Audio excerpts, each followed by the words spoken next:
Well, many Central Georgians are making the trip to the Hoosier State, and we have a Hoosier ourselves right in the midst of 13 WMAZ. Hines, he's pretty familiar with Indianapolis. You see, he went to college at the University of Indiana in Bloomington, which isn't that far away, and he also worked one summer in Indy. And he has everything you need to know to enjoy yourselves when you get to Indy.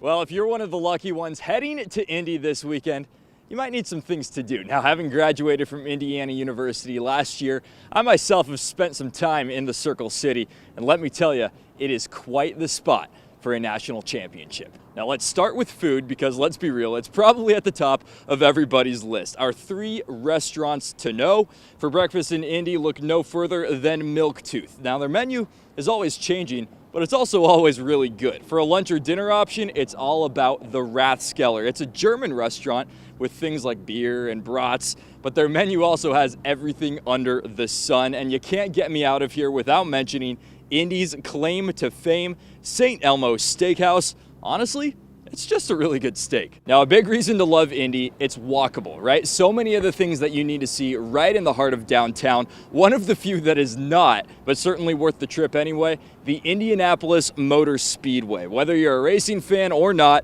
it's definitely a bucket list stop. Now, Monument Circle, meanwhile, back in downtown. That includes the Soldiers and Sailors Monument, really popular stop. And if you've got the little ones with you, believe it or not, the Indianapolis Children's Museum is the largest in the world and consistently ranked among the best in the world as well. Alrighty, there you have it. That's only touching the tip of the iceberg for ways that you can spend your championship weekend in one of the best host cities there is. In Macon, Connor Hines, 13 WMAZ Sports.